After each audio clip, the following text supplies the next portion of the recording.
ಕರ್ನಾಟಕ ದಲಿತ ಸಂಘರ್ಷ ಸಮಿತಿ ತಾಲೂಕು ಘಟಕ ಹರಿಹರ ಹಾಗೂ ಮಾನವ ಬಂಧುತ್ವ ವೇದಿಕೆ ಇವರ ಸಹಯೋಗದಲ್ಲಿ ಇಂದು ಹರಿಹರ ನಗರದ ಹೊರವಲಯದಲ್ಲಿರುವ ಪ್ರೊಫೆಸರ್ ಬಿ ಕೃಷ್ಣಪ್ಪ ಭವನ ಮೈತ್ರಿವನದಲ್ಲಿ ಸಂವಿಧಾನ ಶಿಲ್ಪಿ ಡಾಕ್ಟರ್ BR ಅಂಬೇಡ್ಕರ್ ಅವರ 69ನೇ ಮಹಾಪರಿನಿಬ್ಬಣ ಕಾರ್ಯಕ್ರಮವನ್ನು ನಡೆಸಿದರು. ಈ ಕಾರ್ಯಕ್ರಮಕ್ಕೆ ಉದ್ಘಾಟಕರಾಗಿ ಗ್ಯಾರಂಟಿ ಅನುಷ್ಠಾನ ಸಮಿತಿಯ ಹರಿಹರ ತಾಲೂಕು ಅಧ್ಯಕ್ಷರಾದಂಥ ನಂದಿಗಾವಿ ಶ್ರೀನಿವಾಸ್ ಅವರು, ವಿಶೇಷ ಆಹ್ವಾನಿತರಾಗಿ ಹೆಗ್ಗೇರಿ ರಂಗಪ್ಪನವರು, ಕರ್ನಾಟಕ ದಲಿತ ಸಂಘರ್ಷ ಸಮಿತಿ ರಾಜ್ಯ ಸಂಘಟನಾ ಸಂಚಾಲಕರು, ಕಬ್ಬಳ್ಳಿ ಮೈಲಪ್ಪ, ಕರ್ನಾಟಕ ದಲಿತ ಸಂಘರ್ಷ ಸಮಿತಿ ರಾಜ್ಯ ಸಂಘಟನಾ ಸಂಚಾಲಕರು, ದಲಿತ ಮುಖಂಡರಾದಂಥ MB ಅಣ್ಣಪ್ಪನವರು, ಸುಭಾಷ್ ಚಂದ್ರ ಬೋಸ್ ವಕೀಲರು ರಾಜನಹಳ್ಳಿ, ಅಂಜನಪ್ಪ ಹೂವಿನ ಮೋಡ, ಮಂಜಪ್ಪ GM ರಾಜನಹಳ್ಳಿ ದಲಿತ ಸಂಘರ್ಷ ಸಮಿತಿಯ ತಾಲೂಕು ಸಂಚಾಲಕರು, ಆನಂದ್ ಜಿಗಳಿ ಸೇರಿದಂತೆ ಇನ್ನೂ ಅನೇಕ ಗಣ್ಯ ವ್ಯಕ್ತಿಗಳು ಈ ಒಂದು ಕಾರ್ಯಕ್ರಮದಲ್ಲಿ ಉಪಸ್ಥಿತರು. ಈ ಕಾರ್ಯಕ್ರಮದ ಅಧ್ಯಕ್ಷತೆಯನ್ನು ಹರಿಹರ ತಾಲೂಕು ದಲಿತ ಸಂಘರ್ಷ ಸಮಿತಿಯ ತಾಲೂಕು ಸಂಚಾಲಕರಾದ ಮಂಜುನಾಥ್ M ಅವರು ವಹಿಸಿಕೊಂಡಿದ್ದರು. ಇವತ್ತಿನ ಕಾರ್ಯಕ್ರಮದ ವಿಶೇಷ ಉಪನ್ಯಾಸಕರಾಗಿ ದಾವಣಗೆರೆ ವಿಶ್ವವಿದ್ಯಾಲಯದ ಸಹ ಪ್ರಾಧ್ಯಾಪಕರಾದಂಥ ಡಾಕ್ಟರ್ ವಿಜಯಕುಮಾರ್ ಅವರು ಉಪನ್ಯಾಸವನ್ನು ನೀಡಿದರು. ಡಾಕ್ಟರ್ BR ಅಂಬೇಡ್ಕರ್ ಅವರ 69ನೇ ಮಹಾಪರಿನಿಬ್ಬಣ ಕಾರ್ಯಕ್ರಮದ ಒಂದು ಸುಂದರ ದೃಶ್ಯಾವಳಿಯನ್ನು ನೋಡ್ಕೊಂಬರೋಣ ಬನ್ನಿ. ಅದೇ ರೀತಿ ಈ ಕಾರ್ಯಕ್ರಮದ ಸ್ವಾಗತವನ್ನು ಮಂಜುನಾಥ್ ಉಕ್ಕುಡ್ಗಾತ್ರಿ ಅವರು ನೆರವೇರಿಸಿಕೊಟ್ರೆ, ನಿರೂಪಣೆಯನ್ನು ಪ್ರಕಾಶ್ ಮಂದಾರ್ ಅವರು ನೆರವೇರಿಸಿಕೊಟ್ರು. ಬನ್ನಿ, ಇದಕ್ಕೆ ಸಂಬಂಧಪಟ್ಟಂಥ ಒಂದು ದೃಶ್ಯಾವಳಿಗಳನ್ನು ನೋಡ್ಕೊಂಬರೋಣ. ದಿನಾಚರಣೆ ಹಂಗಾಗಿ ಇವೆಲ್ಲರೂ ಸೇರ್ಕೊಂಡಿದ್ದೀವಿ. ಬಟ್ ಅದು ಇಲ್ಲಿಗಷ್ಟೇ ಸೀಮಿತ ಆಗಬಾರ್ದು. ಪ್ರತಿ ವರ್ಷ ನಾವು ಸೇರ್ಕೊತೀವಿ, ಅವ್ರ ಬಗ್ಗೆ ಮಾತಾಡ್ತೀವಿ ಮತ್ತು ಹೋಗ್ಬಿಡ್ತೀವಿ. ಸೊ ಅವರ ಆಸೆಗಳು ಏನಿತ್ತು, ಅವರು ಯಾಕೆ ಸಂವಿಧಾನ ಬರೆದ್ರು, ಆ ಸಂವಿಧಾನದ ಪ್ರಕಾರ ನಾವು ಎಷ್ಟು ಜನ ನಡ್ಕೊತಾ ಇದ್ದೀವಿ, ನಾವು ಮುಂದಿನ ದಿನಗಳಲ್ಲಿ ಯಾವ ರೀತಿ ಹೋರಾಟ ಮಾಡಬೇಕು, ಯಾರ್ಯಾರಿಗೆ ಬಡವರಿಗೆ ಏನೇನು ಮುಟ್ಟಿಸ್ಬೇಕು, ಅದ್ರ ಬಗ್ಗೆ ಯೋಚನೆ ಮಾಡಿ ಹೋರಾಟ ಮಾಡ್ತಾ ಇದ್ದೀವಿ. ಒಳ್ಳೆ ಹೋರಾಟ ಮಾಡ್ತಾರೆ, ಪ್ರತಿಫಲನೂ ನಿಮಗೆ ಸಿಗ್ತಾ ಇದೆ. ಅದಕ್ಕೆ ಪೂರ್ವಕವಾಗಿ ನಾನು ಕೂಡ ನಿಮ್ಮ ಜೊತೆಗೆ ಇದ್ದೀನಿ. ನಾನು ಹೇಳಿದಾಗ ಕೂಡ ಇದು ಕೆಲವೊಂದು ಕಡೆ ತಪ್ಪಾದಾಗ ನಿಮಗೆ ಇನ್ಫಾರ್ಮೇಷನ್ ಕೊಟ್ಟಿದ್ದೆ, ಬಂದಿದ್ದೀರಿ, ಹೋರಾಟ ಮಾಡಿದರೆ ಒಳ್ಳೆ ನ್ಯಾಯ ಒದಗಿಸ್ಕೊಡ್ತಾ ಇದ್ದೀರಿ. ಆದರೂ ಕೂಡ ಸಮಾಜದಲ್ಲಿ ಒಳ್ಳೆ ಕೆಲಸಗಳಿಗೆ ಒತ್ತು ಕೊಡ್ರಿ. ಮತ್ತು ಸಂವಿಧಾನಿಕವಾಗಿ ಯಾರ್ಯಾರಿಗೆ ಏನೇನು ತಲುಪಬೇಕು ಅದ್ರದ ವಿಚಾರವಾಗಿ ತಾವೆಲ್ಲ ಹೋರಾಟ ಮಾಡಬೇಕಾಗುತ್ತೆ. ಮತ್ತು ಈಗ ತಾನೇ ಅಂಬೇಡ್ಕರ್ ಭವನದ ಬಗ್ಗೆ ಹೇಳಿದರು. ಈಗ ನಿನ್ನೆಲ್ಲ ಮೊನ್ನೆ ಕೂಡ ನಮ್ಮ ಕಚೇರಿಯಲ್ಲಿ ಎಲ್ಲ ಅಧಿಕಾರಿಗಳೊಂದಿಗೆ ಮತ್ತು ಸಮಾಜ ಬಾಂಧವರೊಂದಿಗೆ ಒಂದು ಮೀಟಿಂಗ್ ಮಾಡಿದ್ವಿ. ಸೊ ಅದು 2 ಕೋಟಿ ಇರೋದನ್ನು 5 ಕೋಟಿ ಮಾಡಲಿಕ್ಕೆ ಪ್ರಸ್ತಾವನೆ ಎಲ್ಲ ಸ್ಕೆಲ್ಟನ್ ರೆಡಿ ಮಾಡ್ತಾ ಇದ್ವಿ. ನಿನ್ನೆ ತಾನೇ ಮತ್ತೆ ಜಿಲ್ಲಾಧಿಕಾರಿಗಳ ಹತ್ರ ಹೋಗಿ ಅದನ್ನು ನಿರ್ಮಿತ ಕೇಂದ್ರಕ್ಕೆ ಹಾಕಿಸಿ, ಯಾಕಂದರೆ ಈಗಿರೋದನ್ನು PWD ಕೊಡೋದು, PWD ಒಂದು ಟೆಕ್ನಿಕಲ್ ಪ್ರಾಬ್ಲಮ್ ಆಗಿ ಅದು ಬರಲ್ಲ ಅಂತ ಅವರು ವಾಪಸ್ ಮಾಡಿದ್ದಾರೆ. ಸೊ ಅದನ್ನು ನಿರ್ಮಿತ ಕೇಂದ್ರಕ್ಕೆ ಹಾಕಿಸಿ ಈಗ ಇಂಜಿನಿಯರ್ ಬರ್ತಾ ಇದ್ದಾರೆ. ಈಗ 4 ಗಂಟೆಗೆ ಇಂಜಿನಿಯರ್ ಸ್ಪಾಟಿಗೆ ಬರ್ತಾರೆ. ಅದನ್ನು 5 ಕೋಟಿಗೆ ಹೊಸ ಎಸ್ಟಿಮೇಷನ್ ಮಾಡಿ ಅದನ್ನು ಪ್ರಸ್ತಾವನೆ ಕಳಿಸೋದಕ್ಕೆ ರೆಡಿ ಮಾಡಿದ್ದೀವಿ. ಸೊ ಮುಂದಿನ ಸರ್ಕಲ್ ಏನು ಹೇಳಿದ್ರಲ್ಲ, ಅದು ಸರ್ಕಲ್ದು ಬಾಡಿ ಡಿಸಿಷನ್ ತಗೋಬೇಕು. ನಗರಸಭಾ ಸದಸ್ಯರು ಇರ್ತಾರೆ, ಅದು ಮೀಟಿಂಗಿಗೆ ತಂದು ಮತ್ತೊಂದು ಹಿಂದೆ ಯಾವುದು ರೆಸಲ್ಯೂಷನ್ ಆಗುತ್ತೆ ಗೊತ್ತಿಲ್ಲ ನನಗೆ, ಅದನ್ನು ಇನ್ನೊಂದು ತೆಗೆದು ನೋಡ್ತೀನಿ. ಅದು ಯಾವುದಾದ್ರು ಇತ್ತು ಅಂದರೆ ಈಗ ಜಿಲ್ಲಾಧಿಕಾರಿಗಳಿಗೆ ಗಮನಕ್ಕೆ ತಂದು ಅದನ್ನು ಮಾಡ್ತಕ್ಕಂಥ ವ್ಯವಸ್ಥೆ ಮಾಡ್ತೀನಿ. ಮತ್ತೆ ಮೌಢ್ಯಗಳು 2 ರೀತಿಯ ಮೌಢ್ಯಗಳಿದ್ದಾವೆ. ಒಂದು ಮತೀಯ ಮೌಢ್ಯ. ಸರ್ ಅವಾಗಲೇ ಹೇಳ್ತಾ ಇದ್ರು, ಮೌಢ್ಯ ಅನ್ನೋದನ್ನ ವ್ಯಾಖ್ಯಾನ ಮಾಡ್ತಾ ಇದ್ರು. ಏನು ಮೌಢ್ಯ ಅಂದ್ರೆ ಯಾವುದನ್ನು ಕೂಡ ನಾವು ವೈಚಾರಿಕವಾಗಿ ಆಲೋಚನೆ ಮಾಡದೆ ಒಪ್ಕೊಳ್ಳೋದನ್ನೇ ನಾವು ಮೌಢ್ಯ ಅಂತ ಕರ್ಕೊಂಡಿದ್ದೀವಿ. ಹಾಗಾಗಿ ನಮ್ಮ ಬದುಕಿನೊಳಗಡೆ ನಮ್ಮ ಆಚರಣೆಯಲ್ಲಿ ಇರ್ತಕ್ಕಂಥ ಮೌಢ್ಯಗಳು ಬೇರೆ, ನಮ್ಮ ತಲೆ ಒಳಗಡೆ ತುಂಬಿಕೊಂಡಿದ್ದೀವಲ್ಲ ಮತೀಯವಾದ ಮೌಢ್ಯಗಳು ಅದು ಬೇರೆ. ಹಾಗಾಗಿ ಈ 2 ಬಗೆಯ ಮೌಢ್ಯಗಳನ್ನು ನಾವು ತೆಗೆದೇ ಹೋದ್ರೆ ನಮ್ಮ ಸಮಾಜ ಸಮಾನತೆಗಳನ್ನ ಕಾಣಲಿಕ್ಕೆ ಸಾಧ್ಯ ಇಲ್ಲ ಅಂತಕ್ಕಂಥದ್ದು. ಹಾಗಾಗಿ ಬಹುತೇಕ ಈ ಮೌಢ್ಯಗಳಿಗೆ ಎಲ್ಲದಕ್ಕೂ ಕಾರಣ ಈ ನಮ್ಮ ಸಾಮಾಜಿಕ ವ್ಯವಸ್ಥೆ. ಈ ಸಾಮಾಜಿಕ ವ್ಯವಸ್ಥೆಯಲ್ಲಿ ಇರ್ತಕ್ಕಂಥ ಈ ಮೂಲ ಬೇರುಗಳನ್ನ ನಾವು ಹೊಡೆದಾಕ್ಬೇಕಾಗಿರ್ತಕ್ಕಂಥದ್ದು.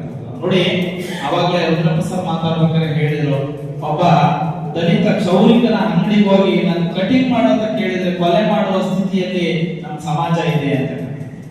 ಅವತ್ತು ಎಷ್ಟೋ ಜನ ದಲಿತ ಹೆಣ್ಮಕ್ಳ ಮೇಲೆ ನಿತ್ಯ ಅತ್ಯಾಚಾರಗಳು ನಡೀತಾರೆ, ಲೈಂಗಿಕ ದೌರ್ಜನ್ಯಗಳು ನಡೀತಾರೆ. ಇವೆಲ್ಲವೂ ಕೂಡ ಯಾವ ಕಾರಣದಿಂದ ನಡೀತಾ ಇದ್ದಾವೆ ಅಂದ್ರೆ ಈ ಸಾಮಾಜಿಕ ವ್ಯವಸ್ಥೆಗಳಿಂದ. ಈ ಸಾಮಾಜಿಕ ವ್ಯವಸ್ಥೆಗಳೇ ಬಹುತೇಕ ನಮ್ಮ ಎಲ್ಲ ಮೌಢ್ಯಗಳಿಗೆ ಕಾರಣ ಅಂತ. ನಾವೇನ್ ಅನ್ಕೊಂಡಿದೀವಿ, ನಮ್ಮ ಆಚರಣೆಯಲ್ಲಿ ಇರ್ತಕ್ಕಂಥದ್ದು ಮಾತ್ರ ಮೌಢ್ಯಗಳು. ನಾವು ದೈನಂದಿನ ಬದುಕಿನಲ್ಲಿ ಅನೇಕ ಮೌಢ್ಯಗಳನ್ನು ಇವತ್ತಿಗೂ ಕೂಡ ಆಚರಣೆ ಮಾಡ್ತಾ ಇದೀವಿ. ಬೆಳಗ್ಗೆ ಹೇಳ್ಬೇಕಾದ್ರೆ ನಾವು ಯಾವ ಪಕ್ಕದಿಂದ ಎದ್ದೇಳ್ತೀವಿ, ಬಲ ಎಡ ಅನ್ನೋದನ್ನ ನಾವು ಅಪಶಕನ ಅಲ್ವಾ, ಅಪಶಕನ ಅಶುಭ ಅಂತಾನೆ ನಾವು ಭಾವಿಸ್ಕೊಂಡಿದ್ದೀವಿ. ಇದು ಕೂಡ ಮೌಢ್ಯವೇ. ಇಲ್ಲಿಂದ ಶುರುವಾಗ್ತದೆ. ನಾವು ಬೆಳಗ್ಗೆ ದೈನಂದಿನ ಕ್ರಿಯೆಯಿಂದನೇ ನಾವು ಮೌಢ್ಯಗಳು ಶುರುವಾಗ್ತವೆ. ಇವನ್ನೆಲ್ಲ ಆಚರಣಾತ್ಮಕವಾಗಿ ಭಾವಿಸ್ಕೊಳ್ತಾ ಇದ್ದೀವಿ. ನಾವು ಅಂಬೇಡ್ಕರ್ ಬಗ್ಗೆ ಎಲ್ಲರೂ ಮಾತಾಡ್ತಾರೆ, ತುಂಬಾ ಸಭೆಗಳೆಲ್ಲ ಮಾತಾಡಿದ್ರು.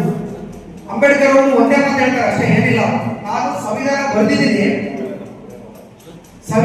ಬರೆದಿದ್ದೀನಿ, ಅದನ್ನ ನೀವು ಬುಕ್ದಲ್ಲಿ ಆ ಬುಕ್ಕನ್ನ ನೀವು ಓದ್ಕೊಂಡು ನಿಮ್ಮ ಹಕ್ಕುಗಳಿಗೆ ನೀವು ಹೋರಾಟ ಮಾಡ್ಬೇಕಂತ ಹೇಳ್ತಾರೆ. ಯಾವುದೇ ಒಂದು ನಾವು ಒಂದು ಸಂವಿಧಾನ ನಮ್ಗೆ ಗೊತ್ತಿದೆ, ಎಲ್ಲ ಹಕ್ಕುಗಳು ನಮ್ಗೆ ಗೊತ್ತು, ನಮ್ಗೆ ಇಷ್ಟೇ ಗೊತ್ತು ಅಂತೇಳಿ ನಾವು ಆಲೋಚನೆ ಮಾಡ್ತೀವಿ. ದಯವಿಟ್ಟು ಇಲ್ಲಿರ್ತಕ್ಕಂಥ ಎಲ್ಲರೂ ನಮ್ಮ ಸಮಾಜದಲ್ಲಿ ಇರ್ತಕ್ಕಂಥ ಯಾವುದೇ ಒಂದು ಜಾತಿ ಧರ್ಮಕ್ಕೆ ಸಂವಿಧಾನ ಸೀಮಿತ ಆಗಿಲ್ಲ. ನಮ್ಮ ಭಾರತದಲ್ಲಿರ್ತಕ್ಕಂಥ ಪ್ರತಿಯೊಂದು ಧರ್ಮಕ್ಕೂ ಜಾತಿಗೂ ಹೆಣ್ಣಿಗೂ ಮತ್ತೆ ಗಂಡಿಗೂ ಸಂವಿಧಾನ ನಮಗೆ ನ್ಯಾಯ ಕೊಟ್ಟಿದೆ. ಇವತ್ತಿನ ದಿನ ಅಂತ ಒಂದು ಸಂವಿಧಾನವನ್ನು ನಾವು ಪ್ರತಿಯೊಬ್ಬರು ಓದಬೇಕು. ಪ್ರತಿಯೊಬ್ಬರು ಓದಿದಾಗ ಮಾತ್ರ ನಮ್ಗೆ ಅರ್ಥ ಆಗುತ್ತೆ. ಅಂಬೇಡ್ಕರ್ ಅವರು ಒಂದು ಮಾತು ಹೇಳ್ತಾರೆ, ಇತಿಹಾಸ ಅಂದ್ರೆ ಅಂತ ಹೇಳ್ತಾರೆ. ಇತಿಹಾಸ ಎಂದರೆ ಇತಿಹಾಸವನ್ನು ಬಲ್ಲವನು ಮಾತ್ರ ಇತಿಹಾಸವನ್ನು ಸೃಷ್ಟಿಸುತ್ತಾ ಅಂತ ಹೇಳ್ತಾರೆ. ಯಾರು ನಮಗೆ ಹೋರಾಟದ ನೆಲೆಗಳನ್ನ ಹೆಜ್ಜೆ ಗುರುತುಗಳನ್ನ ಬಿಟ್ಟೋಗಿದ್ದಾರೆ ಅಂತ ಒಂದು ದಾರ್ಶನಿಕರನ್ನ ಓದುವುದ್ರ ಮೂಲಕ ನಾವು ಇತಿಹಾಸ ಸೃಷ್ಟಿ ಮಾಡ್ತೀವಿ. ಬರೀ ನಾವು ಎಲ್ಲ ಕುಟುಂಬಗಳನ್ನ ಆತ್ಮಹತ್ಯೆಗಳನ್ನ ಮಾಡೋದ್ರಿಂದ ನಾವು ನಮ್ಮ ಸಮಾಜನ, ನಮ್ಮ ದೇಶನ, ನಮ್ಮ ರಾಜ್ಯನ, ನಮ್ಮ ಹೆಣ್ಣು ಮತ್ತು ಗಂಡು ಜನಾಂಗನ ನಾವು ರಕ್ಷಣೆ ಮಾಡಕ್ಕೆ ಸಾಧ್ಯ ಇಲ್ಲ. ಅದೇ ನಿಟ್ಟಿನಲ್ಲಿ ಸಂವಿಧಾನ ಪ್ರತಿಯೊಬ್ಬರು ಓದಬೇಕು, ಅದರೊಂದಿಗೆ ತಿಳ್ಕೋಬೇಕು. ಶಿಕ್ಷಣ, ಸಂಘಟನೆ, ಹೋರಾಟ ಇವುಗಳ ಮೂಲಕ ನಾವು ನಮ್ಮ ಹಕ್ಕುಗಳನ್ನು ಪಡಿಬೇಕಂತೇಳಿ ಅಂಬೇಡ್ಕರ್ ಅವರು ಹೇಳಿದ್ದಾರೆ. ಅಂಬೇಡ್ಕರ್ ಅವರು ಮಾತಾಡಿದ್ರೆ ಎಷ್ಟು ದಿನ ಸಾಲದು.